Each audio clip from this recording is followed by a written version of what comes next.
Hello and welcome to Boomerang, West Lothian's weekly talking newspaper. This is being recorded on Friday the 19th of June. This evening it's Team 2 who are bringing you the local news from around the county, which is taken from this week's Courier with permission.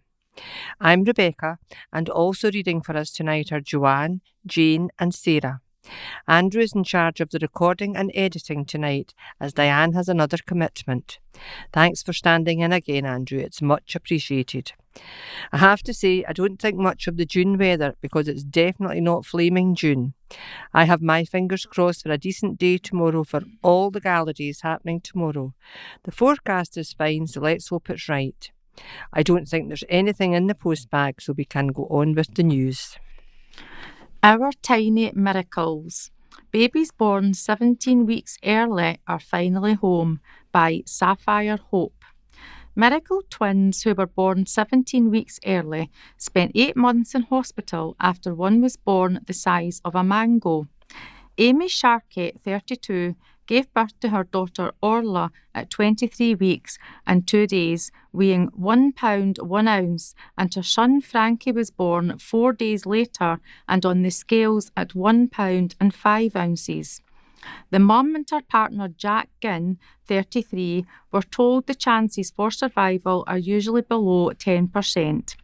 Frankie spent 161 days in hospital before getting out in February, and Orla spent a further 61 days before she got out.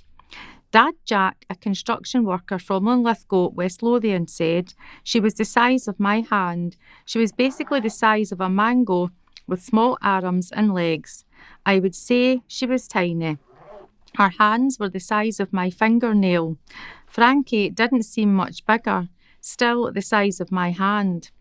Amy's pregnancy was routine until her 20-week scan, and the couple said there were no signs of anything to worry about.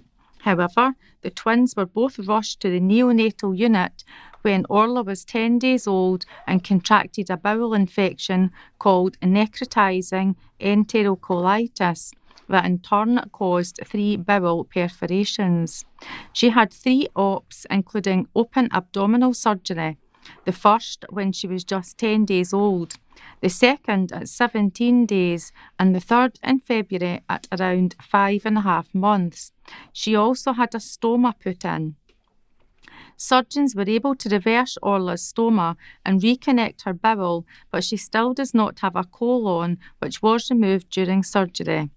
Jack explained she has far exceeded all the consultants and surgeons and doctors' expectations.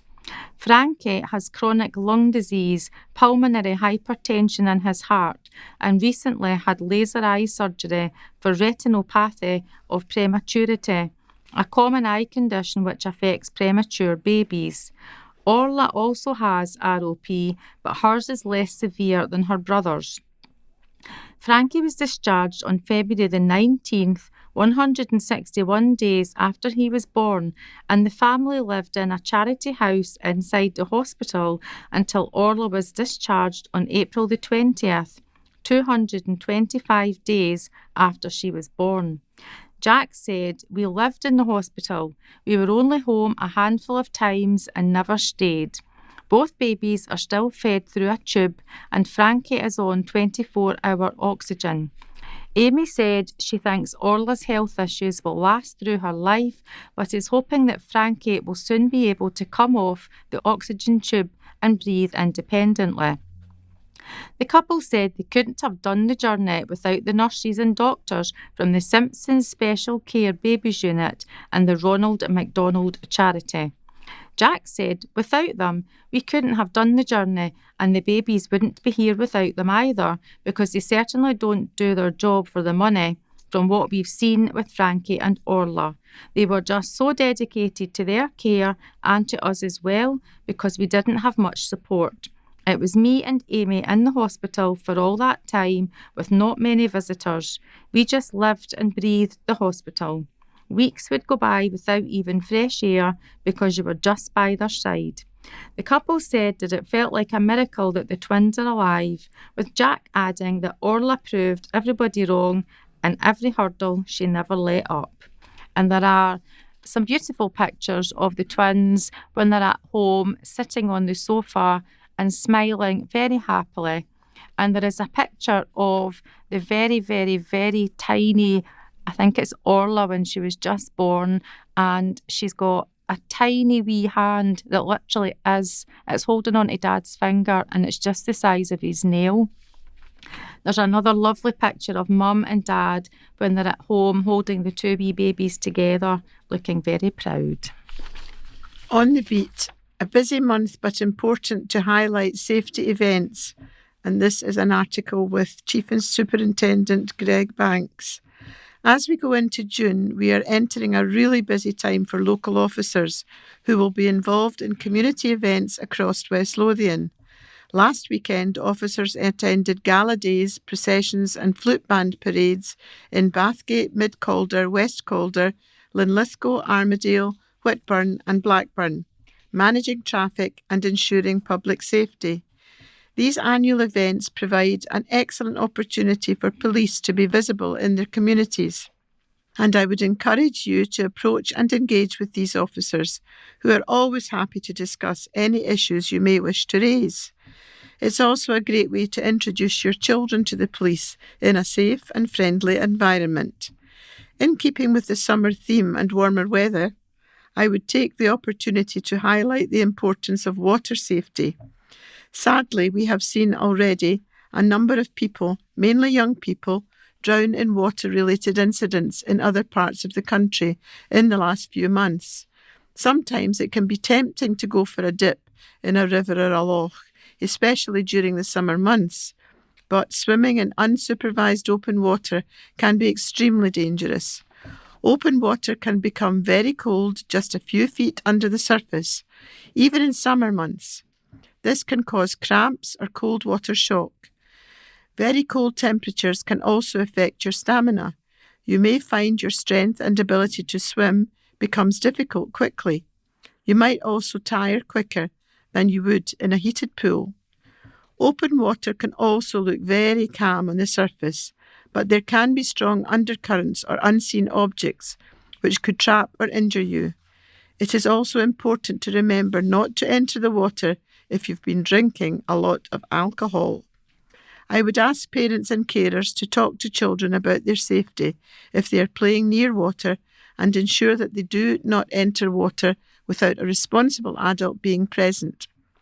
The Scottish Fire and Rescue Service provide lots of useful information about water safety, which can be found on their website at https://www.firescotland.gov.uk/outdoors/water safety/stay safe around water.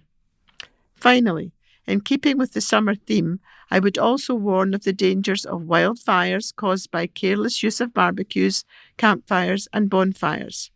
Wildfires can cause enormous damage to our environment and present a risk to life and property.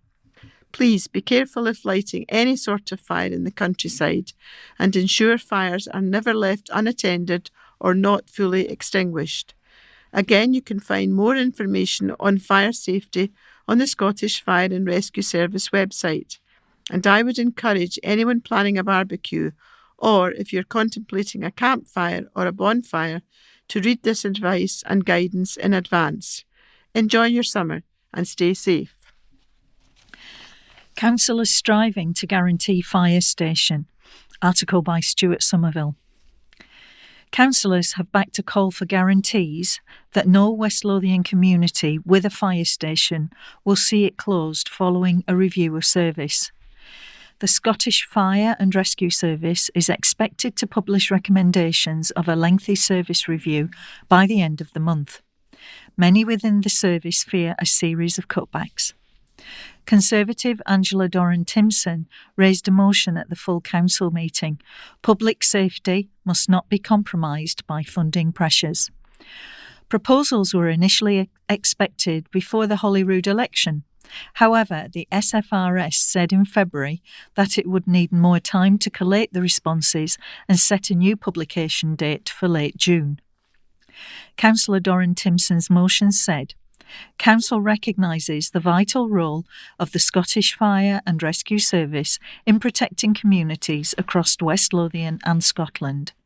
It notes the ongoing service delivery review, including proposals to close, merge or relocate fire stations, and the significant concern these have raised regarding resilience, response times and local fire cover. The delay in final decisions until after the Scottish Parliament election has prolonged uncertainty for both communities and staff. There is concern that sustained real terms budget pressures from the Scottish Government are influencing these proposals, raising the risk that financial constraints, rather than operational need, could affect public safety. Public safety must not be compromised by funding pressures, and communities must have confidence in the services they rely on. The motion called for the Chief Executive to write to the First Minister to seek an explicit guarantee that no fire station closures or service reductions will take place where they would increase response times or reduce public safety, and to raise concerns regarding any proposals that would reduce frontline fire service capacity in West Lothian and across Scotland. The motion also called for clarity on the financial pressures driving the review. SNP councillors defended the Scottish Government's investment record and tabled an amendment. Councillor Janet Campbell said under the SNP Scottish Government, the SFRS is a major public success story widely celebrated for its modernisation transformation into a unified national organisation. Its shift towards proactive community safety represents a landmark achievement in emergency flexible response. Formation-enabled resources, optimisation, and eliminated postcode lottery in response and ensured consistent high-value service across 55,000 kilometres of road. The most significant success lies in preventative approach. The service has cut the number of accidental dwelling fires to historic lows, with a reduction of 18% in the last decade. SNP councillors earned a rebuke from the Provost, Councillor Cathy Muldoon, chairing the meeting, for their sniggering and exaggerated coughing as Councillor Doreen Timpson made her final plea for support. The motion was then passed successfully. A spokesperson for the SFRS told the Local Democracy Reporting Service there is no confirmed date for issuing the results of the review. In February, the SFRS had said the Scottish Fire and Rescue Service has confirmed that final decisions on proposed changes to more than 30 fire stations across Scotland will be made after the Scottish Parliament election, with outcomes expected by the end of June. As part of the service delivery review, the SFRS consulted on 23 potential options for change during summer 2026. The 12-week consultation received more than 3,700 responses from the public, staff and stakeholders. This feedback is currently being analysed alongside the operational evidence that informed the proposals. It added, there are statutory restrictions that prevent public bodies such as SFRS from making significant announcements or policy decisions during the pre-election period, which commenced in March. Fire probe after building torched, and this article is by Billy Gaddy. Police have launched a probe into a willful fire that engulfed an industrial estate in West Lothian. Emergency crews rushed to Dean's Industrial Estate on Capet Hall Road in Livingston on Sunday, June the 14th. An alarm was raised around 3:20 p.m. when fire crews received reports of a blaze. 4 appliances, as well as 1 height appliance, were deployed to tackle the raging inferno. Firefighters remained on site until 12:48 a.m. on Monday morning. It is understood that the fire took place inside a derelict building and no one was injured. However, officers who taped off the scene are now treating the flaming building as willful and have launched an investigation. Photos and videos taken at the scene and shared with our sister title The Daily Record show bright orange flames bursting through the roof of the building. The fire rips through the structure, thick black smoke billows into the sky. Locals shared their concern at what was unfolding on social media as they passed by. Some reported seeing the blaze from places including Curas and on the road to Burnt Island. A Police Scotland spokesperson said around 3:30 p.m. on Sunday 14th of June, officers received a report of a fire on Coppetall Road, Livingston. The fire is being treated as willful and inquiries are ongoing. A Scottish Fire and Rescue Service spokesperson said, "We were alerted at 3:20 p.m. on Sunday the 14th of June to reports of a derelict building at Dean's Industrial Estate, Livingston. Operations Control mobilised 4 appliances and a height vehicle to the scene, and crews left at 12:48 on the Monday 15th of June after working to make the area safe." And there is a photograph of the blazing building with huge plumes of black smoke bursting into the air. Support Fund now available for local groups by Ross Thompson. A major funding boost has been announced for groups in and around Winchborough, with local organisations set to benefit from a £4,000 support fund.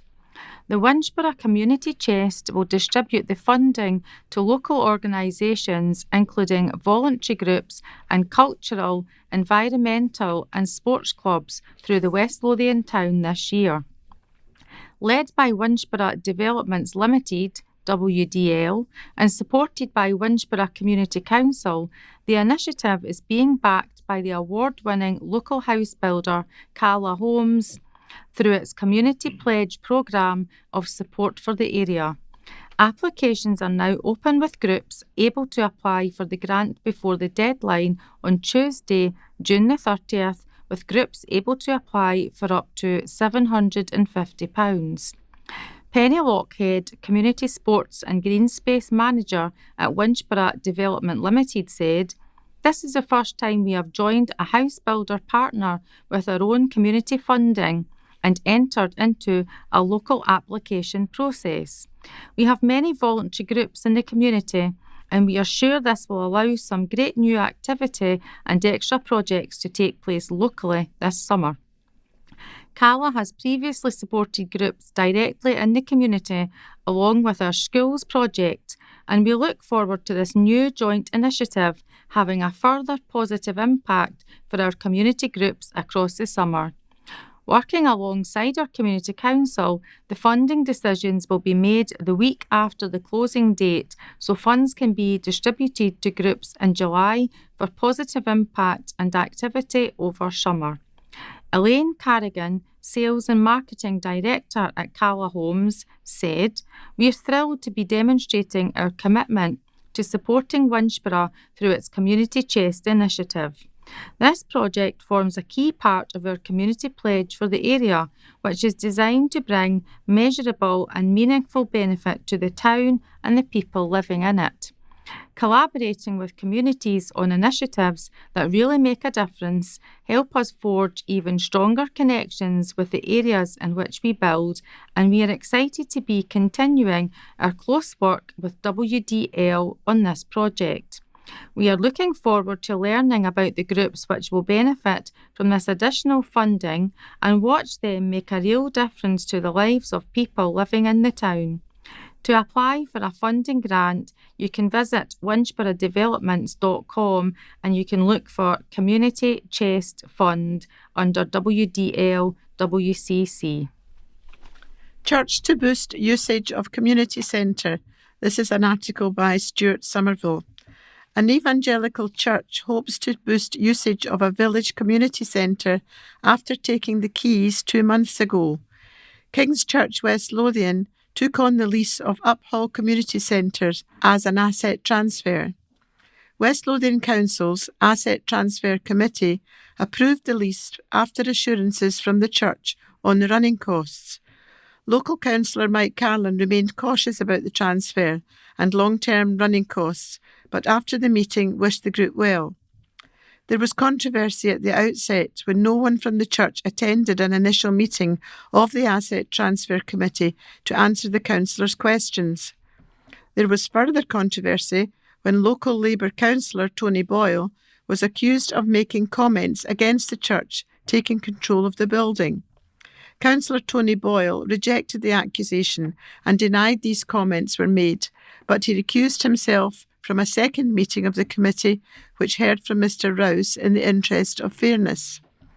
After the second meeting, Councillor Carlin told the LDRS, "I share the ambition to see Uphall Community Centre become a thriving and accessible space for the community. Strong and sustainable planning will be key to its long-term success." Councillor Carlin reviewed the application and business plan, focusing on financial planning and risk. He emphasised the importance of clear and robust foundations to support long-term sustainability, while recognising the shared vision for the community centre. The committee approved the transfer following a motion by Councillor Craig Meek and seconded by Councillor Adamson. Gordon Rouse from the church told the Local Democracy Reporting Service, "We are delighted that West Lothian Council approved the community asset transfer of ownership of Uphall Community Centre to Uphall Community Trust, with King's Church, West Lothian, for the sum of £1, subject to the legal transfer being completed. Under the current lease, King's Church, West Lothian, is hosting the centre on behalf of the new charity until that process is finalised." Mr Rouse added, "The first 2 months have been really encouraging. Our main aim was to keep the centre open, make the transition as smooth as possible, and begin building towards a centre that is open to more people for more of the time. Our community has totally stepped up to the challenge. In April and May, the centre had an average usage rate of 22%. We are pleased to see the increase in the number of groups using the centre, including new regular community groups, one-off community bookings and personal bookings. Across those first 2 months, we provided space for more than 3,500 people to attend the activities focused on community, connection and growth. We were pleased to work with the existing management team to offer significant support to groups, ensuring they could continue their vital community activities through the transition, and we will be able to provide this support again." Pride Month to be celebrated at cinema. Article by Ross Thompson. This Pride Month, View Livingston is celebrating with a curated lineup of queer cinema, including a timeless classic, a modern favourite and a brand new release. Kicking off the season is an adaptation of Alicia Abbott's best-selling memoir Fairyland. Produced by Academy Award winner Sofia Coppola, the film follows a young girl whose life is uprooted by her father following the death of her mother. Landing in 1970s San Francisco, Dad Steve flourishes with the freedom to develop his writing, date other men. However, his bohemian lifestyle clashes with the expectations of parenthood. Next is Mad Fabulous, the true story of fabulously flamboyant Henry Paget, as he claims his aristocratic inheritance in 1890s North Wales. His theatrical flair disrupts the upper-class elite, much to the delight of the townspeople. Alongside his cousin Lily and loyal butler Gellert, Henry navigates suffocating traditions, scheming relatives, and the long shadow cast by his estranged father. Rounding off the season, animated intergalactic sci-fi lesbian space princess will be arriving later in the month. Watch as Princess Syra, on a chaotic rescue mission to save her ex, is held ransom by the straight white Malians. Andrew Dyke, General Manager at View Livingston, said, "At View, we're committed to showcasing films that reflect the rich diversity of our audiences. And this Pride, we're especially proud to highlight stories that celebrate and represent our LGBTQ+ communities." To find out more, visit www.myview.com. Care plans welcomed by Council. This is an article by Stuart Somerville. A plan to help the thousands of people who care for others in West Lothian has been welcomed by councillors, but the potential costs and growing need for complex care has caused doubt whether ideals can be achieved. With more than 22,000 unpaid carers in the county, there are fears that a new 3-year improvement programme that looks good on paper cannot be achieved unless more funding is provided. And senior healthcare managers say that there is little prospect of that on the horizon. Addressing a meeting of the Social Work and Health Policy Development and Scrutiny Panel, PDSP, Karen Love, a senior manager for adult services, revealed key priorities for the future include improved health and well-being support for carers, awareness of rights and income maximisation. Young carers consulted in the preparation of the new plan welcomed the commitment to access to meaningful breaks and greater support. The plan also makes a commitment to wider digital inclusion on the growing use of technology to help improve care. A report to Council outlined the work it has already carried out, including an increase in the adult carer support plans from 247 in 2023 to 307 in 2026, an increase in young carer statements undertaken from 2 in 2023 to 46 in 2026. Time to Live grants issued by the Carers of West Lothian Carers Centre to have a break from their caring role.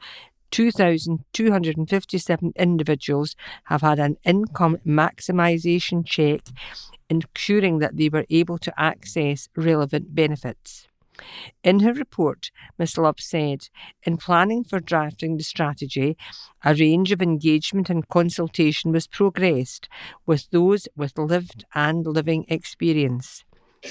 She also acknowledged that delivering the new strategy faced a number of risks. These include the impact of current and forecast financial constraints across public services, which could limit the ability to sustain or expand support for carers. Increasing demand due to demographic changes, particularly an ageing population and rising levels of complex care needs, may increase reliance on carers who often face stress, financial strain and their own health issues, and may lead to carer breakdown. Additional constraints could include policy and legislative changes at a national level without adequate funding from the Scottish Government. The Council is working with Carers of West Lothian and the third sector group Voluntary Sector Gateway to improve care standards across the county. Councillor Danny Logue, Labour, who experienced problems with care delivery at first hand for his late wife, told the meeting, "It's a great paper. In an ideal world, we would deliver this day in, day out. It is all the things I would like to see, and so would everybody else, and carers would as well, but the key factor is that it is always down to finances and the staff to help with it. Even the key priorities there is an awful lot of work in that, especially with things like hospital discharge, there is so much work that has to be put into this, and that costs money. Trying to fund these things within existing budgets is impossible, and that's what I'm afraid of. The key point is it deliverable because of the lack of money?" Chair of the committee, Councillor Anne McMillan, said, "I think it's a great paper. The strategy is an important reflection of our shared priorities. The important thing is we've identified things that need changing, hopefully for the better, and we cannot change it unless we have a strategy, so thank you." Local hero Liz receives recognition by Ross Thompson. Local volunteer Liz Connolly receives a prestigious volunteer award from the Centre Livingston in recognition of her extensive voluntary work for over 10 years with the charity Young at Heart and her ongoing support at Community Action Blackburn. The Centre Livingston Volunteer Award is part of the shopping centre's Support in the Community initiative, established over a decade ago to pay tribute to people who have gone above and beyond in their own time to help others and reward them with a personalised framed certificate and a £100 gift card.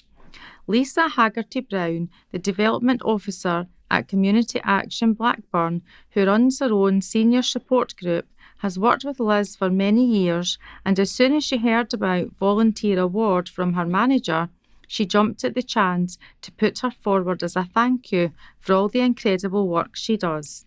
For the past decade, Liz has been a treasurer in the Young at Heart charity in Blackburn, which was set up over 30 years ago.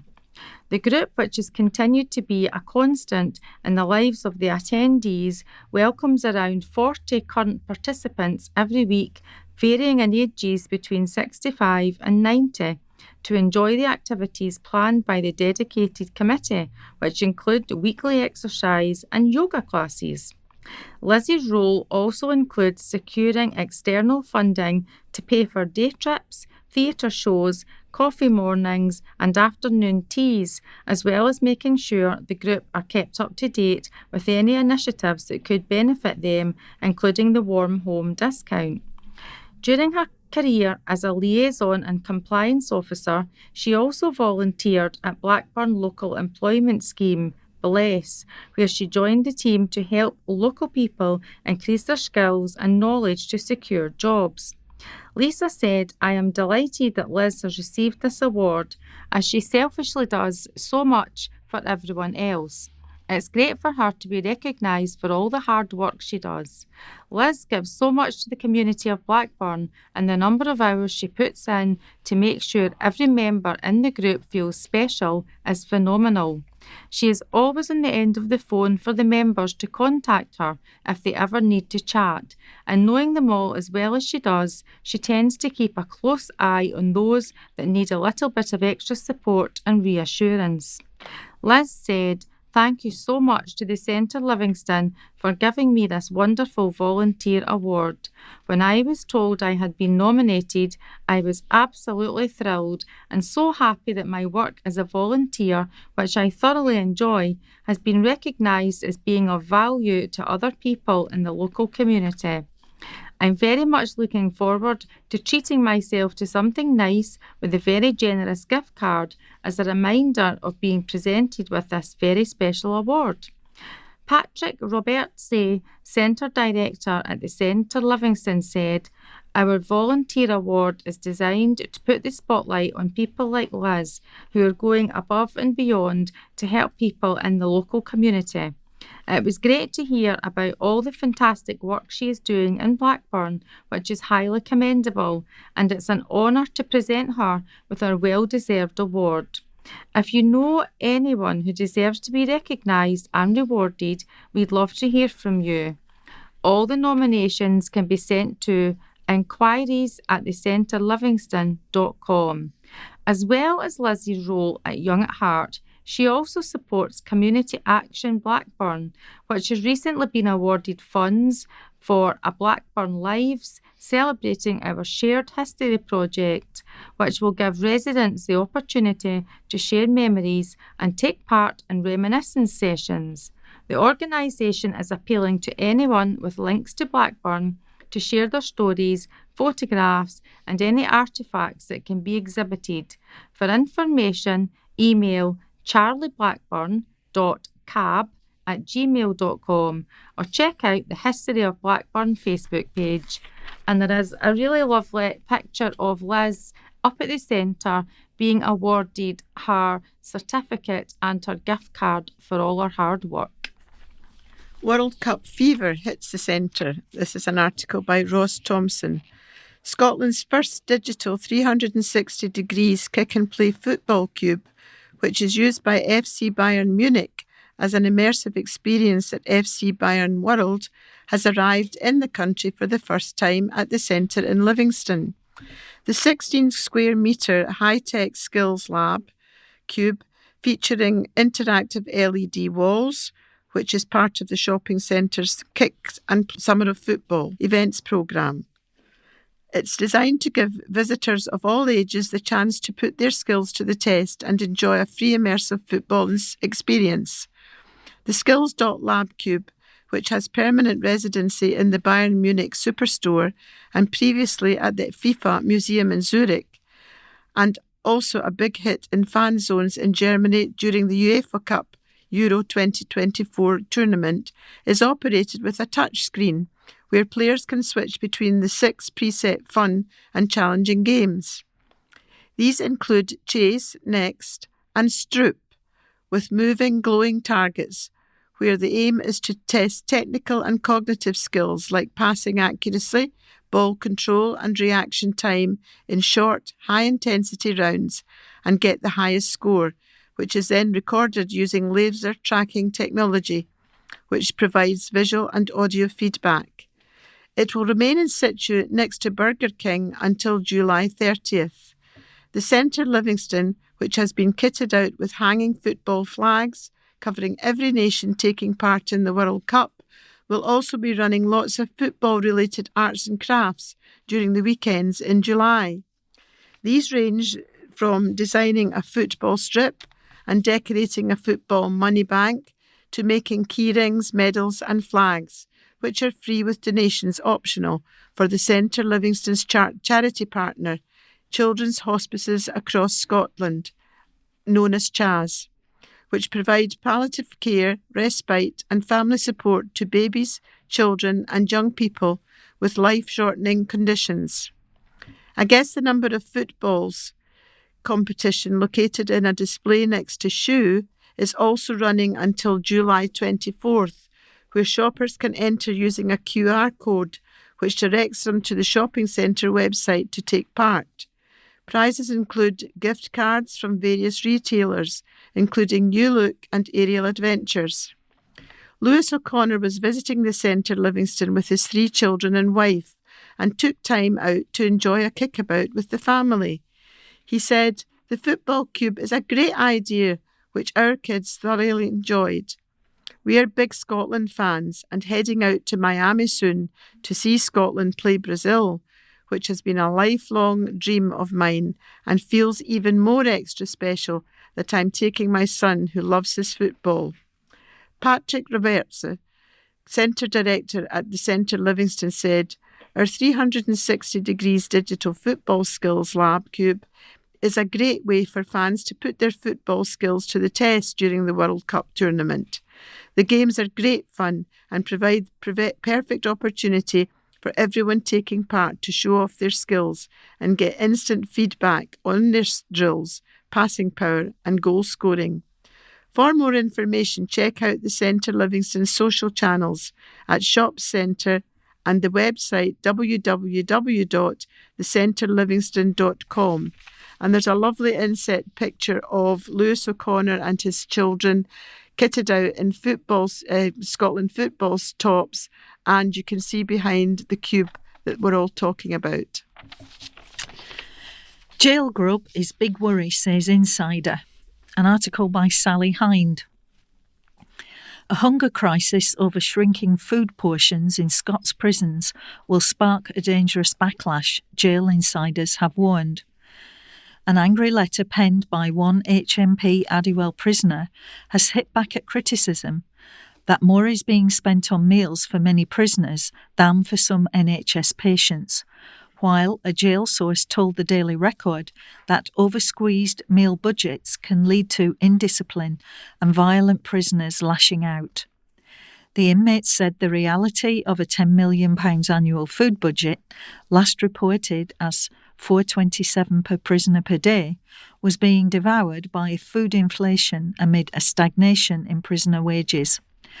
The letter, penned to Inside Time magazine, said, "For those of us actually eating off the plastic trays, these numbers tell a very different story of a growing hunger crisis for prisoners. Rising costs of staples like tuna, oats and coffee mean that while the budget looks better on paper, the portions on the servery are shrinking. The real crisis isn't a comparison with the NHS. It is the stagnation of the prison wage against the explosion of canteen prices. A man's daily pay covers less than it did 5 years ago. The kitchens are raiding other budgets to keep the lights on. The hunger crisis then becomes a safety issue, where a tray of gluey gravy and lukewarm tea is the highlight of the day, where a hungry wing is a dangerous wing." Last year, the Scottish Tories revealed a prison service food budget of almost £10.5 million, allowing prisoners in Scotland can have 3 meals per day plus a dessert.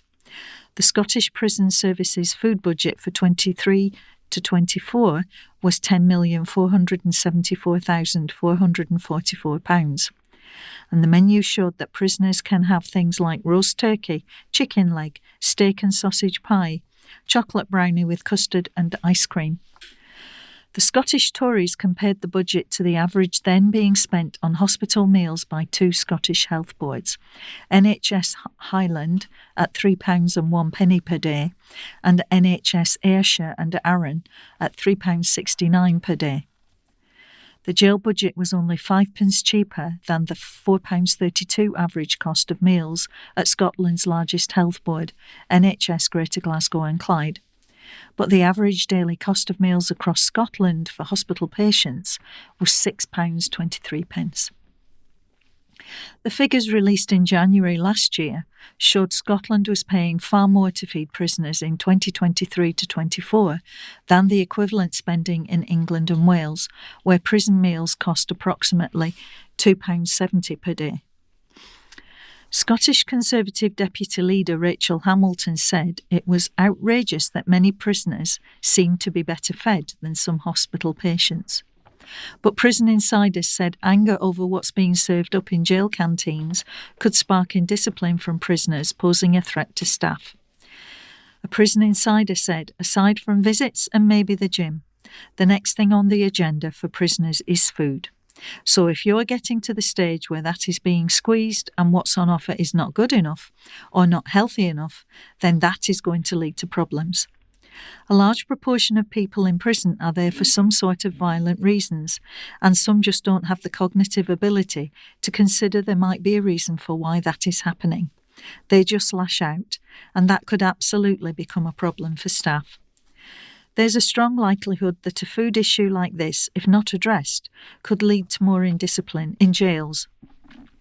Privately run Addywell is contracted by the Scottish Prison Service and managed by Sodexo Justice Services. A Scottish Prison Service spokeswoman said, "The health, safety and well-being of those in our care are key priorities.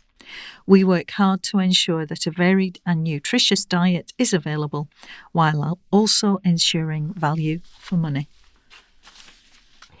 MP hails a new Robin Cook intern, and this article is by Ross Thompson. A West Lothian school pupil has been selected as the 2026 Robin Cook intern following a highly competitive recruitment process.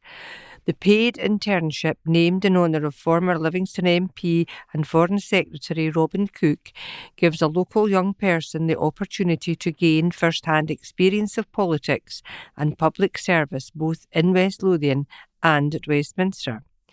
St Margaret's Academy pupil Niamh Coneen impressed their selection panel with her enthusiasm for politics, commitment to her local community and a strong record of leadership and volunteering. Alongside serving at St Margaret's Academy Pupil Parliament, Niamh has completed both her Bronze and Silver Duke of Edinburgh Awards, volunteered for several years at their local gymnastics club before becoming a qualified gymnastics coach, and helped establish and run an enterprise club for younger pupils at her school. She has also completed levels 3 and 4 British Sign Language at West Lothian College, demonstrating her commitment to developing new skills and helping make communication more accessible to others. Niamh, who hopes to study politics at university in the future, developed her interest in public affairs through modern studies and is passionate about encouraging greater political engagement among young people. Following the recruitment process, Livingston MP Gregor Poynton met with Niamh and St Margaret's Academy Deputy Head Teacher Claire Gill to congratulate her on securing the internship. During the placement, Niamh will spend time working with Gregor and his team at the MP's constituency office in Craigshill before travelling to Westminster to gain experience of parliamentary life ahead of the summer recess. Gregor said, "Firstly, I want to congratulate Niamh on securing this year's Robin Cook internship. We received an outstanding number of applications from talented young people across West Lothian, and the standard was exceptionally high. Choosing a successful candidate was incredibly difficult, but Neve's enthusiasm, maturity and genuine passion for public service really stood out throughout the process. What particularly impressed me about Neve was the breadth of her interests and experiences, from volunteering and coaching gymnastics to studying British Sign Language and playing an active role in her school community. She has consistently looked for opportunities to learn new skills and contribute to those around her.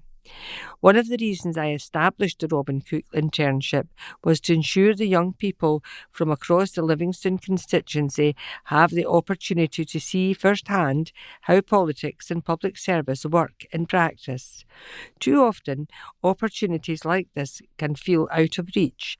That's why the internship is paid at the real living wage and gives young people the chance to experience both constituency and parliamentary work regardless of their background. Neve will spend time with my team in Livingston and at Westminster, meeting people from across public life and seeing the realities of frontline politics and public service. I'm looking forward to welcoming her to the team and seeing what she gets out of the experience. The 2026 Robin Cook intern Neve Canine said, "I am delighted to have been given this opportunity and can't wait to get started and expand my knowledge of politics. I believe this is a great opportunity for young people to develop an experience in politics, and I can't wait to make the most of it all." Claire Gill, Deputy Head Teacher at St Margaret's Academy, added, "We are delighted that Neve secured this sought-after internship with our local MP. She is a motivated and hard-working young woman with a genuine passion for politics, and we are confident that she will make a valuable contribution in Gregor's office during her time there." And we're going to take a short break for the intimations. And we have the deaths. Fleming Agnes passed suddenly at St John's Hospital on Tuesday, the 2nd of June, aged 84 years. Beloved wife, mother, grandmother, sister and friend to all that knew her, forever in our hearts. A funeral service will be held at West Lothian Crematorium on Tuesday, the 23rd of June at 11:30 a.m. McKee Doreen Armadale, peacefully with Alan by her side on Monday the 8th of June 2026. Doreen, aged 79 years, loving and much loved wife to John, dearly loved mum to John, Alan and Lorraine, a treasured gran, granny and nana to Claire, Heather, Sean, Sonny, Olivia and Ella, and a dear friend to Anne. She will be deeply missed by all who knew her. A celebration of her life will be held at West Lothian Crematorium on Thursday 25th June at 10:30 a.m. Thereafter to Belebury Cemetery, arriving at 11:30 a.m. In lieu of flowers, donations will be taken in aid of Dementia UK in memory of Doreen. And now we return to the news.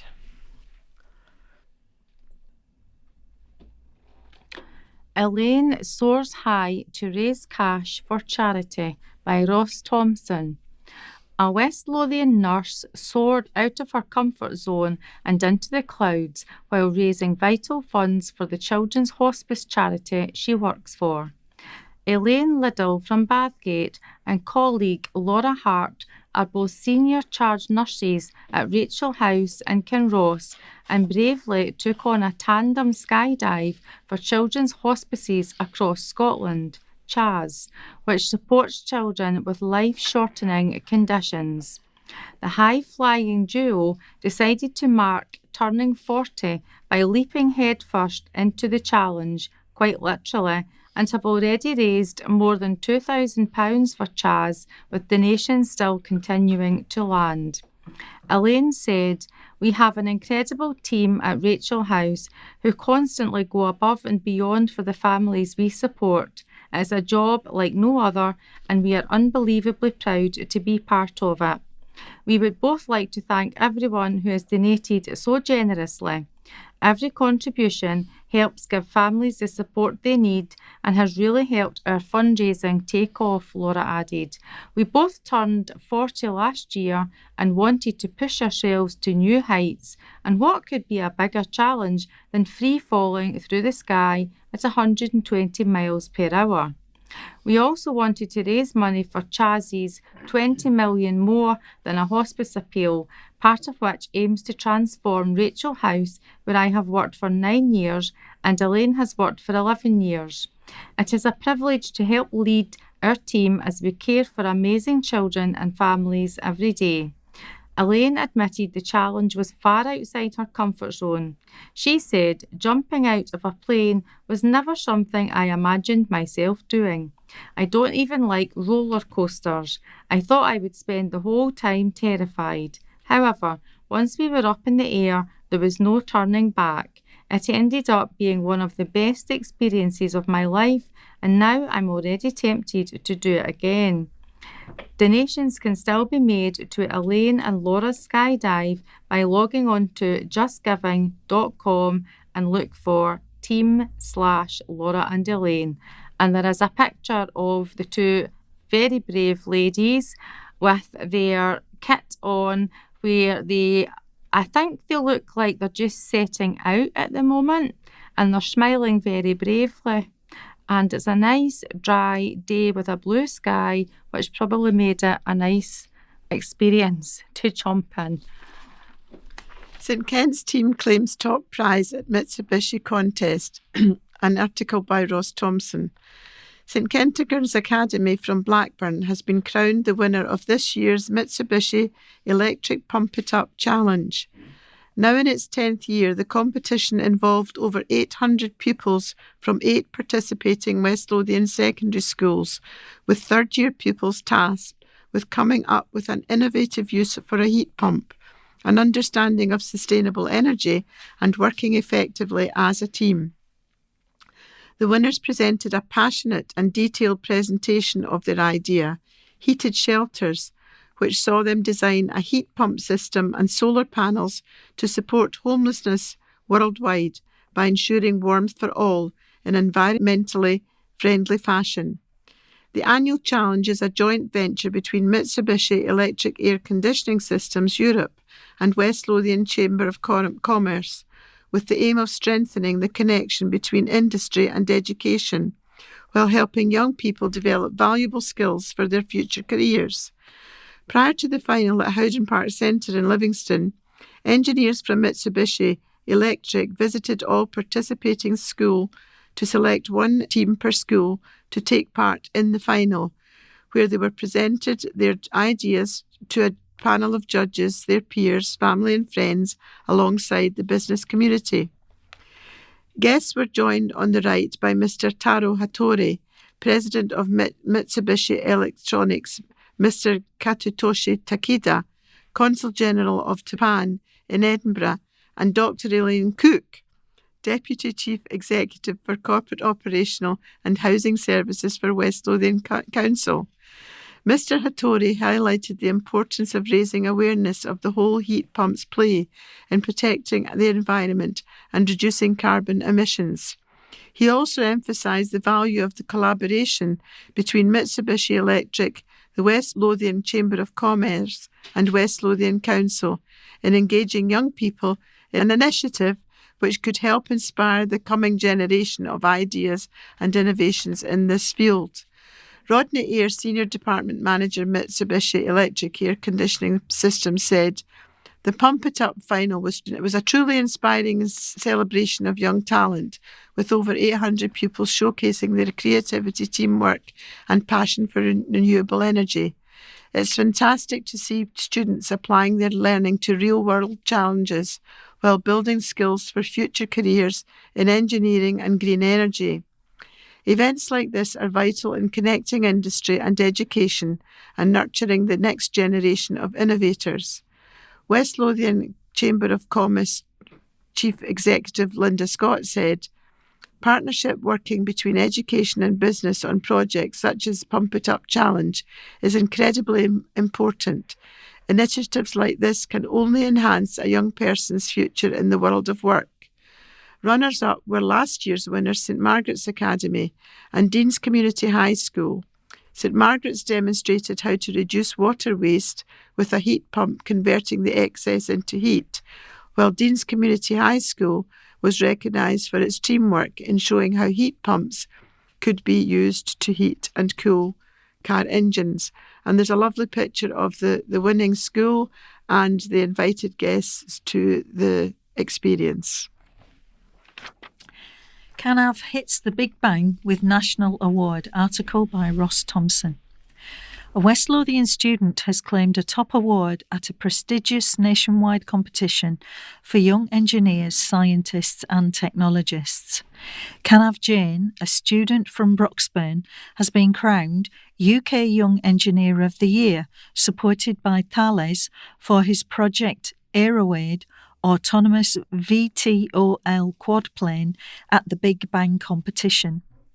Canav was inspired to help people in rural and remote regions where the delivery of essential emergency supplies is challenging due to lack of reliable road access.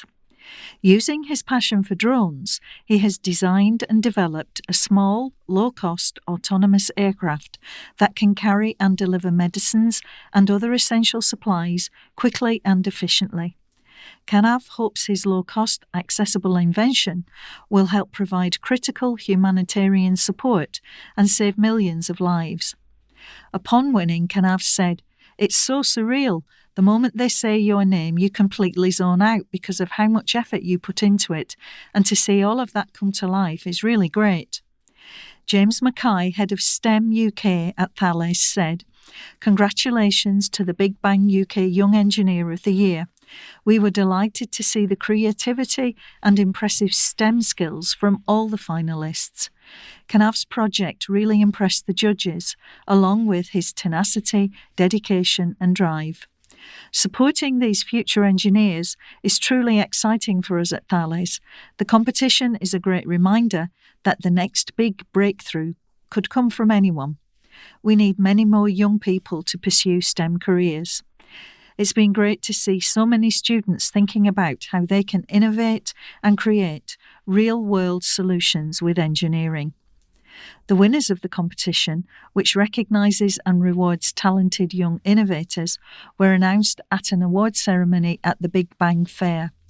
The fair is the UK's largest celebration of science, technology, engineering and maths for young people, held at Birmingham's NEC over June 9th to 11th. Run by Engineering UK, the fair is supported by organisations across the engineering and STEM sector, including major supporter Rolls-Royce, EasyJet, EDF Energy, Royal Aeronautical Society, the Wildlife Trust, University of Cambridge and V&A Museum. All the winners impressed the competition judges, who commended them on their innovative projects. Dr. Hilary Levers, Chief Executive of Engineering UK, which runs the competition, said, "Competitions like the Big Bang competition help young people connect their passions with making a real-world difference. It shows young people a future in engineering and technology is possible for them." To find out more and discover all the winners and runners-up of the Big Bang competition 2026, visit www.thebigbang.org.uk/competition winners. And there's a lovely photograph of a beaming Canav with his prize, flanked by the Thales, James Mackay and Hilary Levers, the Chief Executive of Engineering UK. Stafford's Energy at Holyrood. Badgate MSP Pauline Stafford has given her first speech in the Scottish Parliament, highlighting West Lothian's contribution to Scotland's energy sector. During her speech, Pauline highlighted the contribution of towns across the constituency to Scotland's energy sector and paid tribute to the generations of skilled, resilient people across West Lothian who worked hard to see Scotland prosper. Commenting after the debate, Pauline said, "I was pleased to use my first speech in the Scottish Parliament to pay tribute to the hard work of generations of people across my constituency and the contribution they have made to Scotland's energy sector. As you cross the Bathgate constituency, the evidence of our part in Scotland's energy industry is clear from the giant shale bings, but West Lothian will also be key to the future of our energy industry. West Lothian College's Eco House is developing the green skills needed to play a part in Scotland's just transition. And now we are going to take a break now and bring you some music. The second part of the recording will start after that. And now we'll start section 2 with a selection of main news items, sports news, and a couple of articles from the West Lothian Bulletin. West Lothian College 5K Race. A race to the finish for the 5K College Run by Ross Thompson. West Lothian College once again welcomed runners of all ages and abilities to its annual 5K race. The event brought together students, staff and members of the local community for an evening of fitness, well-being and community spirit. The race started and finished on the college campus, taking participants through the heart of Livingston before returning to a lively finish line. And the atmosphere was wonderful at the college. Organised by the college's HNC Sport Coaching and Development students, the race provided valuable hands-on experience in event planning, promotion and sports leadership, allowing students to put their skills into practice while delivering a successful event for the local community. Hazel Brady, Interim Principal of West Lothian College, said, "This is an event that our students, staff and local community look forward to, and I'm delighted to see it return to the college, reflecting our role at the heart of the community." In a unique twist, participants received handmade shortbread medals created by the college's Level 4 and 5 professional cookery students, offering a memorable and much enjoyed reward at the finish line. Jess Westcoff, the college's active campus coordinator, added, "A huge thank you to our HNC sports coaching students for their enthusiasm and hard work in delivering this year's West Lothian College 5K race. We would also like to thank our professional cookery students for creating our unique 5K medals, which have become a real trademark of the event. The event was made possible thanks to the support of several local sponsors, with Decathlon Livingston returning as the main sponsor for a second consecutive year. West Lothian College would like to thank all sponsors for their contribution to the success of the event and their continued support of opportunities that promote health, well-being and community participation across West Lothian." And there's a couple of really good pictures of the people who had entered the race, the participants coming in at the finish line, which is a big blue inflatable archway with finish on it, and they look happy but tired. And there's another picture of the staff who were in charge of organising it, along with the pupils who helped, standing, and they're wearing purple t-shirts and black bottoms, so that must be their uniform for the year that they're in, I think. So well done, everybody. Summer Ball is a huge success. Another article by Ross Thompson. West Lothian 50 Plus Network has celebrated the success of its first ever summertime ball, bringing members, guests, supporters, partner organisations and local representatives together for an evening of friendship, music, dancing and community spirit. The event marked an important milestone for the charity, which supports people aged 50 and over across West Lothian to stay active, connected and involved in their communities. The first summertime ball was supported by headline partner, the Wellbeing Hub, whose backing helped make the evening possible. The charity was also pleased to welcome guests from local organisations, including Home Instead, West Lothian and Bathgate Thistle Community Football Club, reflecting the positive relationships West Lothian 50 Plus Network continues to build across the local community. The evening was also attended by elected representatives, Councillor Susan Mannion, Councillor Tony Boyle and Kirstine Sullivan, MP. alongside members, volunteers, committee members, local supporters and invited guests. Jamie Seary, CEO of West Lothian 50 Plus Network, said, "Our first summertime ball was about much more than a night out. It was about bringing people together for an evening of friendship, music, celebration and community. Events like this remind us how important connection is, and it was brilliant to see so many people supporting that spirit. We were especially grateful to our headline partner, the Wellbeing Hub, for their support. We were also pleased to welcome guests from Homes Instead West Lothian and Bathgate Thistle Community Football Club, as well as Councillor Susan Mannion, Councillor Tony Boyle and Kirstine Sullivan MP. As an organisation, we value the positive relationships we have across the political spectrum and with local organisations and the shared interest in keeping people connected. The Summertime Ball was created to give members and guests a joyful social occasion while also raising awareness of the network's widest work, tackling isolation, improving well-being and creating opportunities for older adults. West Lothian 50 Plus Network runs a range of local groups, activities and support services across the area, helping people aged 50 and over build friendships, maintain confidence, share skills and remain connected to community life. Jamie added, "Most of all, we want to thank everyone who came along and made the evening such a success. Their support means a great deal and helps us continue the work we do throughout the year. The success of the first Summertime Ball shows there is real appetite for positive, welcoming and enjoyable social opportunities for people over 50 across West Lothian. Following the success of the event, West Lothian 50 Plus Network hopes to build on the momentum by developing further social, cultural and community events for members and prospective members. Anyone aged 50 or over who is interested in joining the network is encouraged to get in touch." And there's 3 lovely insect pictures showing some people tripping the light fantastic. I think one of the dances may be a slosh. Another one may be YMCA. And there's also some people sitting round tables chatting to one another. Obviously a very successful event.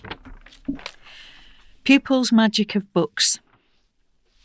Pupils at Winchborough Primary School in West Lothian have been treated to the magic of a visit from illustrator Neil Slorence, part of World Book Day celebrations.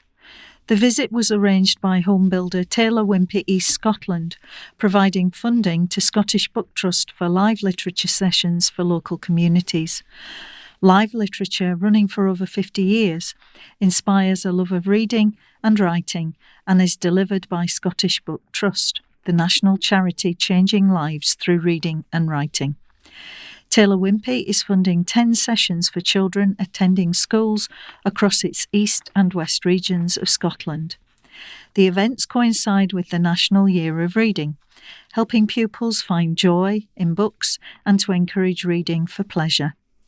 Neil Slorence is a Glasgow-based illustrator and comic artist. He's best known for his work on the award-winning comic Dungeon Fun, his work with Doctor Who comics, and his children's artwork. Neil said, "It was my absolute pleasure to visit and work with primary pupils at Winchborough, and on such a beautiful day too. I was amazed by the talent shown by the pupils. Seeing their incredible artwork and reading their unique stories really made my day. Keep up the good work." Kirsty McGill, Sales and Marketing Director for Taylor Wimpey East Scotland, said, "We are thrilled to partner with Scottish Book Trust and contribute to the celebration of World Book Day 2026. By funding author visits in local schools in areas where we build, we aim to inspire young readers and support the Scottish Book Trust's mission to bring the magic of books to life." And there's a lovely picture in bright sunshine of young people with their books in their summer clothes with their teachers and the illustrator. House builder helps schools play area plans. A Bathgate Primary School is set to transform part of its playground after receiving a £4,000 donation from a local home builder. Simpson Primary Parent Council has been awarded the funding from Persimmon Homes, East Scotland, to help kickstart plans to turn an unused outdoor area into a space that promotes play, activity and well-being for pupils. The Parent Council is planning to introduce a new play and sports equipment in phases, with the overall project expected to cost around £50,000. This donation will support the first phase of the project, helping to bring the school a step closer to creating a space that supports both physical and mental well-being for its pupils. A spokesperson for Simpson Primary Parent Council said, "Support from local businesses is vital in helping community projects like ours to turn ideas into reality, and this generous donation is an exciting first step in creating a space that will benefit pupils for years to come." Laura Still, Sales Director, added, "We're really pleased to support the Parent Council and their efforts to improve the outdoor and environment for pupils. Projects like this make a real difference to children's well-being, and it's great to see the positive impact it will have on the school community." And there's a really nice photograph to accompany this article, and there's 3 children from the school holding a cheque that's almost as big as they are. They're literally peering over this cheque for £4,000. So Persimmon External Affairs Manager Scott Lamont presenting the parents, pupils and staff with the cheque. Theft of 10k from machine by Chloe Goodall. West Lothian police are investigating after more than £10,000 was stolen from a cash machine in Livingston. Officers were called to reports of a break-in to the premises on Ammonvale Boulevard at around 3:10 a.m. on Monday, June the 15th. Access was gained to an ATM on the site and a 5-figure sum was taken. The authorities are now appealing for information following the theft.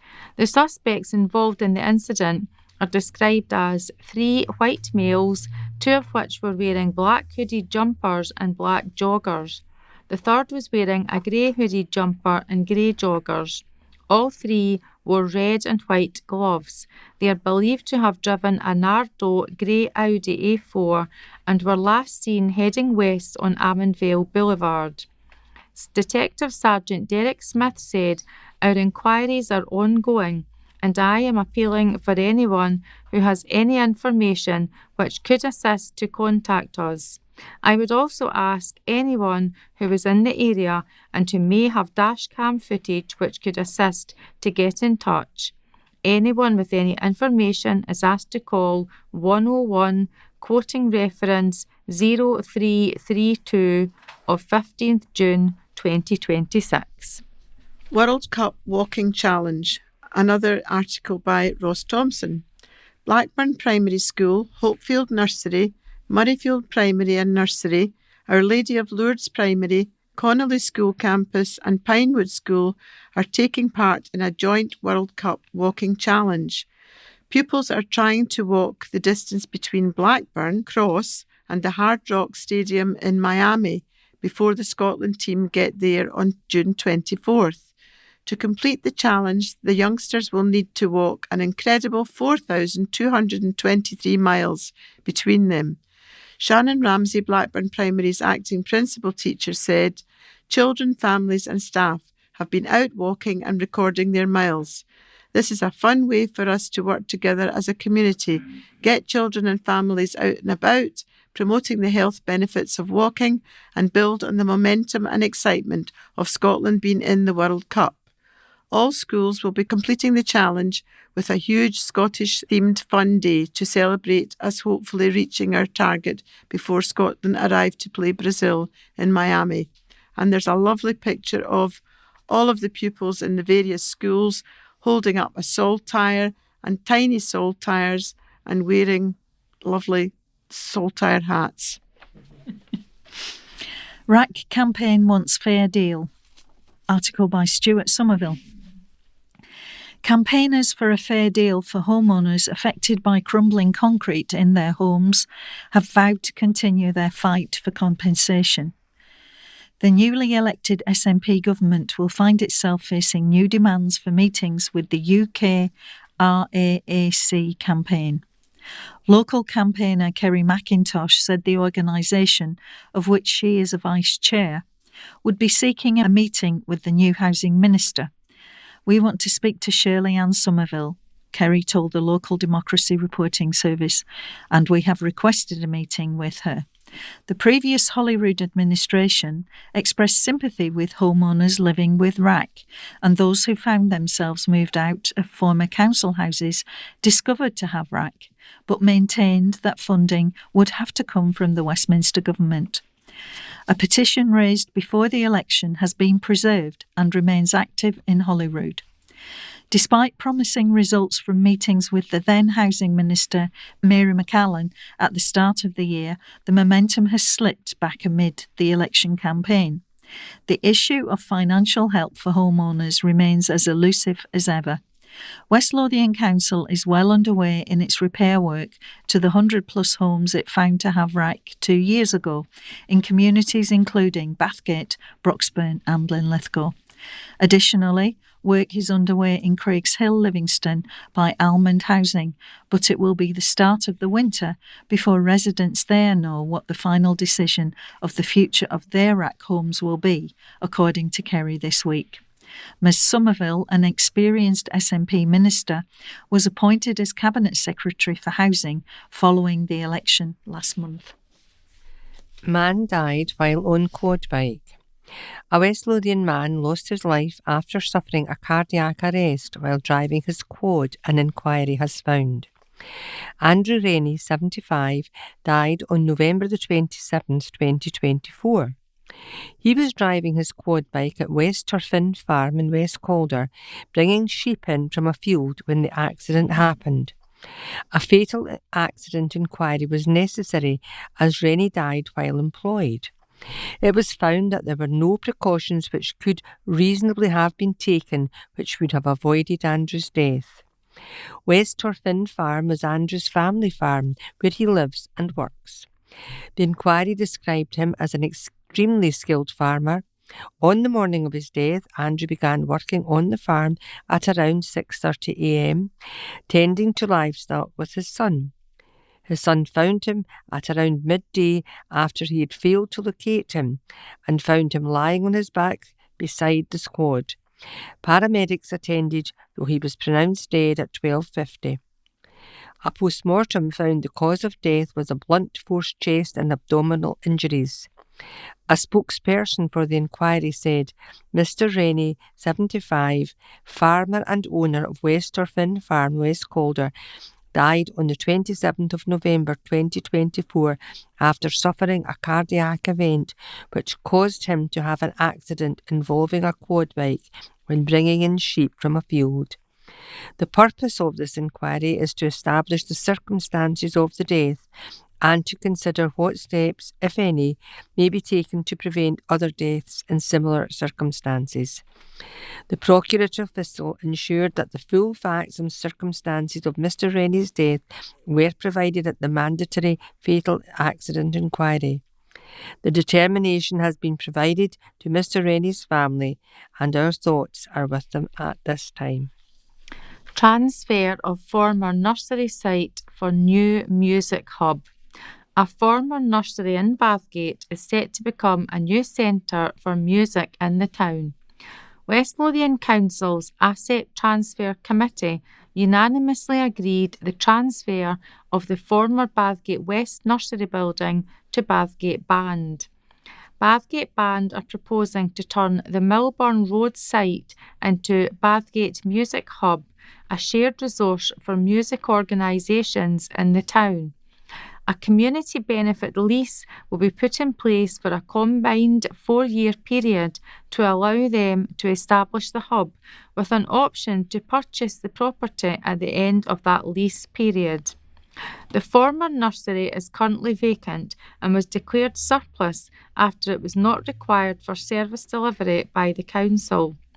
Chair of the Asset Management Committee, Deputy Council Leader Susan Mannion said, "I'm delighted to support Bathgate Band's request to transfer the former Bathgate West Nursery in Bathgate.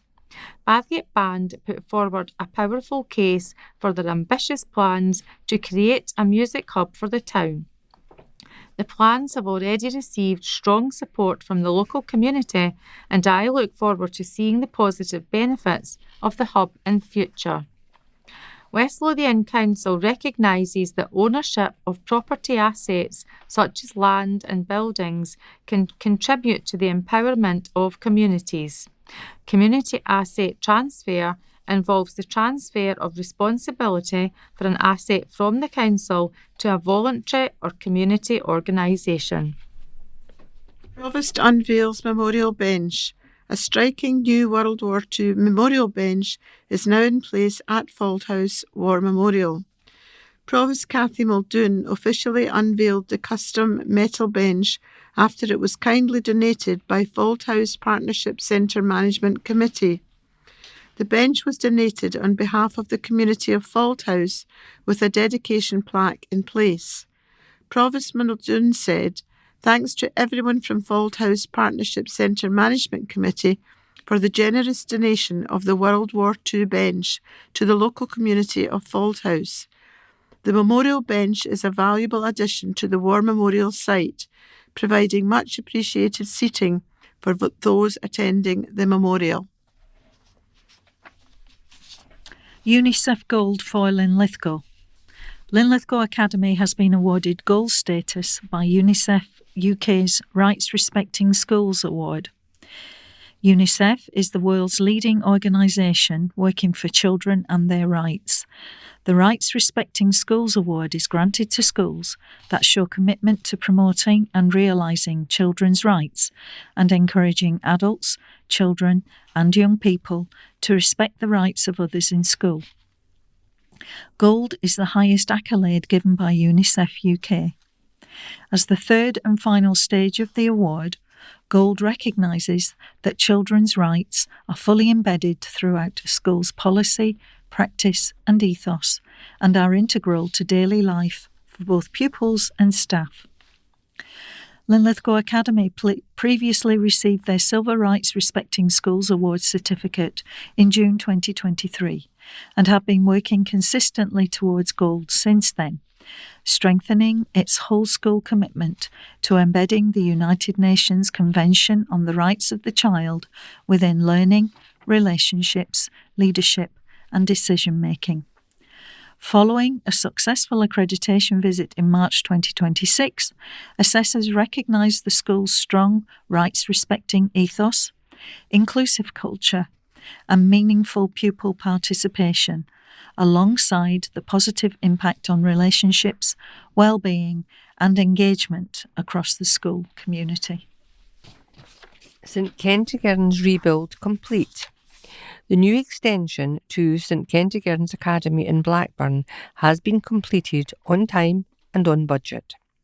Pupils have been using the excellent new facilities since April 2026 after the council has invested £35 million to rebuild the wing. Over 60% of St Kentigern's had to be demolished due to issues with reinforced autoclaved aerated concrete RAC.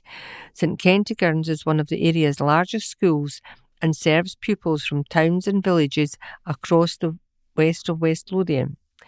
Leader of the West Lothian Council, Lawrence Fitzpatrick, said, "It's fantastic to have the superb new replacement wing at St Kentigern's Academy up and running. It has enabled us to ensure pupils can sit all the rescue exams in school for the first time in 3 years, and all subject areas will now be delivered from within the school going forward. The excellent new facilities will make a real positive difference to the learning experience of St Kentigern's pupils for many years to come. Special thanks go to the St Kentigern's community for their understanding and support during the construction period, including school staff, parents, carers, and especially our amazing young people. The new building features a reception area, spacious canteen and dining area, a forecourt games hall dance studio, fitness suite and a changing village. It also includes a performance area, a range of learning spaces, a cafe and nurture rooms, all designed to enhance the learning environment of all the young people who attend the school.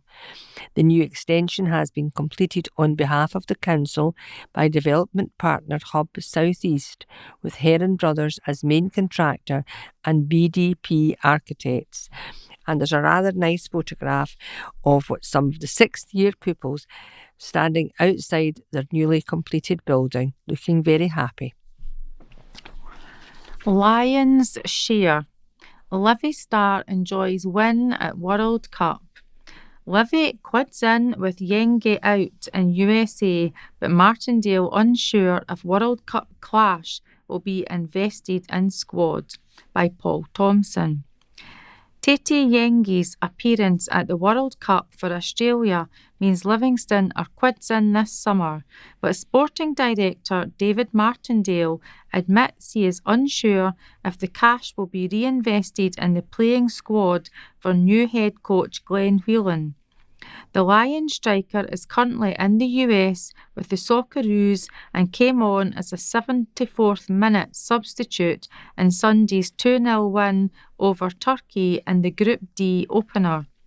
With Yenge, who spent the second half of the season on loan to Japanese side Makita Zelvia, released by the Lions to compete at the tournament, FIFA pays clubs compensation for player involvement, which is great news for the West Lothian side's bank balance.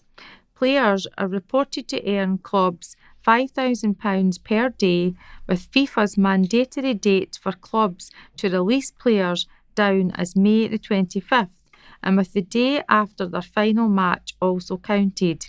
It means the minimum period Yenge would be away for is 33 days. As Australia's final group game is on June the 26th against Paraguay. This means Livy are set to rake in around $165,000, £123,000. That would stretch further if Australia qualifies for the knockout stage, and their win over Turkey has certainly increased the chances of that happening. Martindale is delighted to see the club represented on the world stage and said it has definitely came out of the blue, but it helps the club out financially. We haven't spoken about if that will be invested in the squad. Calvin Ford, the Livy chairman, came over at the end of the season and the budget for this season was set. I would imagine it won't have any impact on the budget just now. We are going to have a very competitive budget for the championship, so any extra money coming in will probably help all areas of the football club. That's where Calvin has been very strong in terms of being cautious with the money and spending it wisely throughout the club and not just throwing money at the first team. He spent wisely and I think he will continue to do that. Martindale admits that Yenge's call-up to the World Cup came as a surprise, as he had never featured in any squads before. However, a debut goal in a friendly against Switzerland earlier this month earned his spot in the squad. Martindale added, "It was definitely one that came out of the blue, but he's done really well and taken his opportunity. He went in and trained with them and did really well in the camp. He scored a goal against Switzerland as well, so he has given himself a great chance to go and compete for a place. He is a bit different and I think that's why he got himself in the squad. He's 6'6", he's a good athlete, he's got good legs and he can finish with both feet and he is good in the air. So he's a wee bit different to what Australia has had in previous squads." And there is a picture, an action shot of Yenge playing with Turkey, and Yenge is about to head the ball. And he's wearing the yellow top with 28 on it and green shorts. Lyndon looks to land a blow in big Morocco clash. Lyndon Dykes insists Scotland's very own fight club can land one on the chin of the rest of the world over the next 7 days by flooring two of the biggest teams in the tournament in quick succession. The Aussie-born striker was in bullish mood as he faced questions at the team training base in Charlotte, ahead of back-to-back Group C showdowns with Morocco in Boston on Friday night and Brazil in Miami on Wednesday. Dykes is adamant that Steve Clarke's men can make light work of both of them to storm into the knockout stages as well as secure themselves with a place in Scottish football history. And he says the fact that so many people think such a scenario would be all but impossible has lit a fire in the belly of Clarke's squad. Former Livy striker Dykes said, "A lot of people in the outside world or pundits or whatever doubts us in certain situations, but we always spin that around and turn up, and we need to make sure we do that on Friday." It does fire you up, and I think it should. It certainly does for myself. The way I have come through football, I have earned where I've got to. I've been all about hard work. I think for Scottish people in general, when people doubt you, you want to prove them wrong because we are fighters. We want to go out there and prove everyone wrong. We are not going to go out there and just roll over or just take it. We are always going to fight, and I think for everyone that gives you a burning feeling in your belly. A point against Morocco would be enough to almost guarantee a place in the next phase. But Dykes has revealed the real target is to take 9 Group C points out of 9. And asked why he thinks Scotland will follow up an opening win over Haiti with a similar result against the A-listers from North Africa, he answered, "I believe we can beat them because of my team and my teammates I train with every day. We've got a fighting spirit, and growing up in my sporting career, I've learned never to write off an underdog, even if people are better than you or teams are better than you. When people don't believe in you, it doesn't mean you should just give up. I think we can definitely get another 2 wins in this tournament. It's tournament football, so anything can happen. It's been really difficult for teams to win, which you can see from recent results all over the World Cup. It's going to be difficult, but I believe in myself, my team, and the manager. Also, all the fans who have travelled over, they help us to win games. There is even a remarkable set of circumstances which could become reality on Friday if Dykes does end up on the winning side back in Boston. Because if Haiti also take a point off from Brazil, then Scotland would have qualified as group winners with 1 game to spare." And he grinned. "We'd take that. It could happen. It's not ridiculous. But we just have to focus on ourselves. We want to go into the game and take 3 points." And there's a small picture of Lyndon challenging one of the Haiti players. Come on, Scotland. Arfield departs as Lions return. Livingston has announced Scott Arfield has left the club as new head coach Glenn Whelan began his new job in earnest on Tuesday. The Lions are back in pre-season training, with Whelan taking his first pre-season training session since being appointed as Marvin Bartley's successor earlier this month. While former Rangers striker Arfield is departing after a season as a player and taking on the interim manager role for the final few weeks of last term, coach Grant Murray will remain on the books and join Whelan's backroom team as the club prepares for the forthcoming championship campaign. The Lions were relegated from the Premiership after a miserable campaign saw them pick up just 2 wins from 38 matches, so they are looking for an immediate return to the top flight under the former Republic of Ireland assistant boss and ex-Hearts defender. A club statement read, "We can today provide an update on a number of changes to our first team staff ahead of the 2026-27 season. Following the conclusion of his contract, Scott Arfield has departed the club. He joined us midway through last season following a spell at Falkirk. As well as his efforts as a player, he also stepped into the role of interim manager for our final 3 matches of the campaign, showing great professionalism, leadership and commitment during a difficult period for the football club. Everyone at Livingston FC would like to place on record our sincere thanks to Scott for all of his efforts and wish him every success for the future. Meanwhile, we're pleased to confirm that Grant Murray will remain at Livingston Football Club as first-team coach, joining Glenn Whelan's backroom team ahead of the new season. Grant brings a wealth of experience, knowledge and continuity as we prepare for the challenges of the upcoming championship season. We look forward to seeing him continue his work as part of Glenn's coaching team. Everyone at Livingston FC would like to thank Scott once again for his contribution and wish him all the very best for the future. With the players back, everything is geared towards the first competitive game of the new season on Tuesday, July 14th, when the Lions kick off their Premier Sports Cup campaign away to Highland League side Brechin City, kick-off 7:45pm.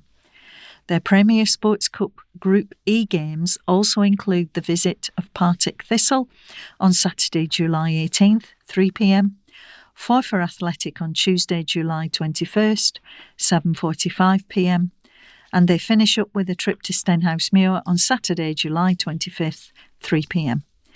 Before that, they have a home friendly with Premiership outfit Dundee on Saturday, June 27, and their final warm-up match is away to League One Alloa Athletic on Tuesday, July the 30th. Monarchs made to fight hard for draw. On a wintry night at Armadale, Monarchs made up lost ground after a disastrous start and finished level at 45-45 with an impressive Scunthorpe aid. The match ended with 4 drawn races, including a nail-biting Heat 15, and there were quite a few talking points throughout the evening. The evening may be remembered most clearly for the weather. It's mid-June, and we had freezing wind and rain when we deserved better. The dominant riders on the night were Josh Pickering, outstanding for the Scorpions on his Armadale return, and for the home side guest, Nick Morris put in an outstanding shift right down to his hard work assisting Kai Thompson right to take third ahead of Michael Palm Toft in Heat 15. Morris was the only home rider to beat Pickering. Kai Thompson had to work hard in Heats 13 and 15 to subdue Michael Palm Toft, and he said, "I thought in mid-meeting we were doing enough to get the win." Conditions certainly made it difficult. We had a good guest in Nick Morris who did an awesome job. Dan Thompson was very hard done by with the exclusion in Heat 6. It's probably the worst decision I've seen in my time in Speedway, but we've got Dan back now and we can kick on from this. It was 42-42 going into Heat 15, and Pickering was soon at the front with Palm Toft closely following. Morris got himself into second and spent the rest of the race trying to assist his partner to come into third, which he eventually succeeded with. Monarchs were certainly indebted to their guest. Home reserve pair Clough and Loftus have been improving recently, but they didn't cope well with the conditions and were outscored 13-1 by the visiting reserves. That made life very hard for the home top 5, but no one could begrudge Scunthorpe their draw.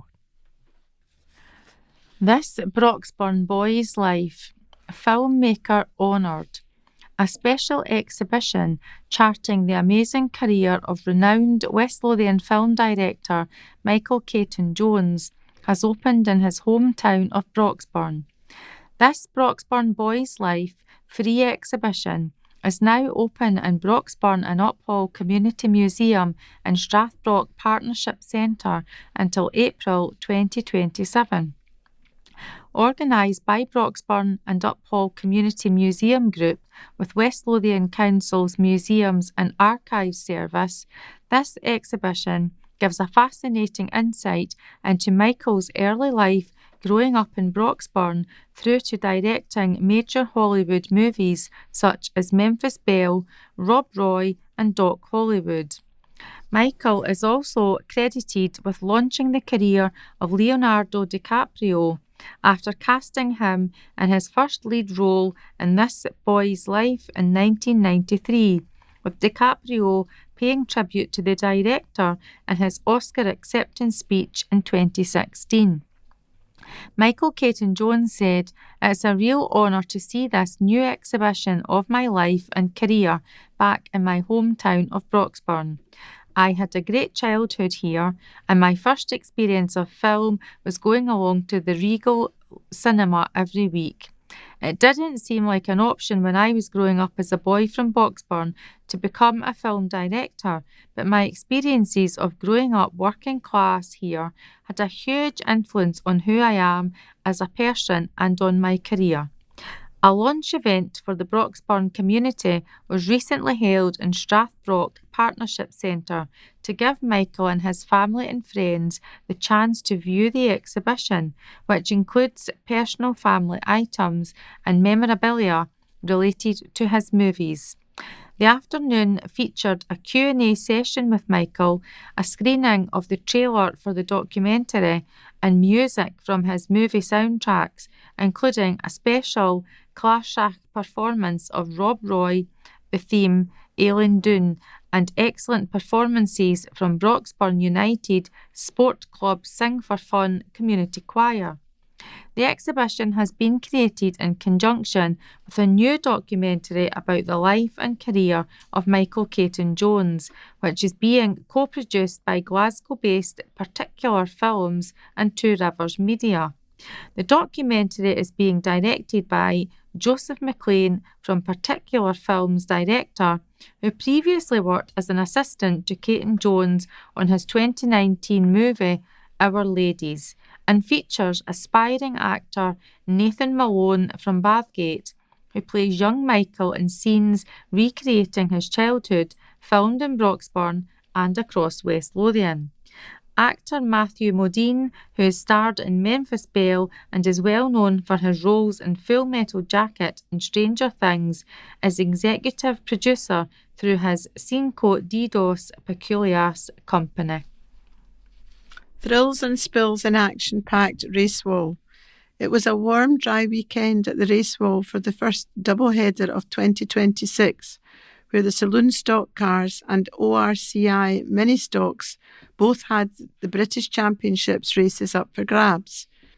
The National Mini Stocks joined the line-up for their Scottish Championships, while Saloon Stock Car World and English champion Ryan Santry added the British title to his growing CV after an exciting race. Santry had to fend off Charlie Burgoyne and Stuart Sheville to take the win. Diggy Smith took his Raymond Gunn tribute win after years of trying later in the afternoon, while Jamie Balfour was the star of the show on Sunday, taking a popular win in the Keir Miller's Memorial. Alfie Smith took the National Mini-Stock Scottish Championship after a good battle with Archie Brooke, outgoing champion Harry Sorder and Finlay Kew. There was plenty of incident during the weekend with 6 rollovers. Among the Saloon Stock cars at the track were Barry Glenn Winchborough, Owen Marshall Blackridge, Nicole Russell Longridge and Jordan Cassie Armadale. Glenn was the only driver to break into the top 10 on Saturday, finishing in third in Heat 1. Russell suffered some damage when hitting a slow-moving car in one of his heats. Cassie joined Glenn on the British Championships grid on Sunday by finishing a runner-up in the last chance qualifier. Neither Cassie or Glenn finished in the top 10 in the British, but Cassie did manage a 9th place in the Raymond Gunn tribute and an 8th place in the end of meeting all-comers. Ben McClellan Broxburn and Caitlin Mitchell East Calder were among the drivers in the ORCI mini-stocks. McLennan won the second qualifying heat and with a 7th and 2nd in the others, started the British on pole position. Despite leading for the opening laps, McClellan had to settle for 2nd in the British Championship. Mitchell finished in 6th in the 3rd heat before bringing her car home in 7th in the British Championship. McClellan was an early retiree in the Keir Miller Memorial Race, where Mitchell led for a spell before eventually finishing in 7th. McClellan was 3rd and Mitchell 5th. In the first all-comers, McClellan was the runner-up in all-comers 2. Residents urged to shop local. People across West Lothian are being urged to help secure the future of the region's businesses by choosing local. Scotland Loves Local Week began on Saturday, June 13th, reminding everyone of the amazing difference they can make to protecting jobs and boosting the region's economy by spending locally whenever they can. With national pride hitting a high, the theme for activity this year is flying the flag for local businesses. During 7 days of campaigning, the importance of choosing local will be highlighted, with politicians and businesses all playing a part in championing the cause. It is part of the wider Scotland Loves Local campaign, which encourages everyone to think local first. That drive is spearheaded by Scotland's Towns Partnership, with support from the Scottish Government. Kimberly Guthrie, STP's Chief Officer, said, "We can all play our part in helping local businesses and places to thrive by simply choosing local. That's something we can start this weekend by supporting local shops when stocking up to watch World Cup matches at home, or by getting behind local venues, showing matches and organising events. The critical thing is making this a habit that we all stick with, supporting countless fantastic businesses across West Lothian, creating a future where they thrive and everyone wins through their success." The message to shop locally is supported by the Scottish Grocers Federation, an organisation which represents thousands of convenience stores across the country. SGF President Graham Watson said, "Local businesses are so important to our communities. In small communities, when assets like local shops go, schools often follow, and all sorts of local assets. It's a two-way street, and it's vital that we support each other." Find out more at www.lovelocal.scot. Amazing pianist Yanni Chan from West Calder High School has been named as West Lothian's Young Musician of the Year 2026. Her amazing performance of Il Porco Rosso from the classic Studio Ghibli animation impressed the judges at the final in Dean's Community High School, Livingston, recently. This marks the 3rd year of success for West Calder High School musicians, with tenor horn player Tyler Clark picking up the 2025 award and fellow pianist Letitia Chan receiving the 2024 trophy. Solo performers from nearly every secondary school in West Lothian competed for the prestigious award after winning their school heat in front of an audience of parents, carers and invited guests. The performances showcase a variety of instrumental disciplines and musical styles: classical, jazz, traditional Scottish music, musical theatre and heavy metal, highlighting the depth of musical talent in West Lothian. The runners-up were classical guitarist Flynn Cameron from St Margaret's Academy, Livingston, and alto saxophonist Elliot Robertson from Inveramond Community High School, Livingston. Trophies were also handed out for the West Lothian Ensemble of the Year competitions at the event, with Armadale Academy Brass Quartet as Brass Ensemble winner and Linlithgow Academy Woodwind Ensemble for Open Ensemble. The event was part of the Scottish Young Musician Competition and support from the Music Education Partnership Group, who provided the trophies and awards. Special thanks go to the judging panel of former Dean's teacher Carol Madden, previous pipe major of West Lothian Schools Pipe Band Gordon Bruce, and the local professional musician Amy Gray, as well as all the music education staff who go to huge efforts to provide opportunities for young people. And that's us at the end of this week's recording, so when you've finished listening to it, please put the memory stick back into the folder and return it to us as soon as you can. Please also remember to turn over the address label, leaving the cut-off corner at the top right-hand side. And with that, it's good night from me, Rebecca. Good night from me, Joanne. Good night from me, Jane. And good night from me, Sarah. Good night.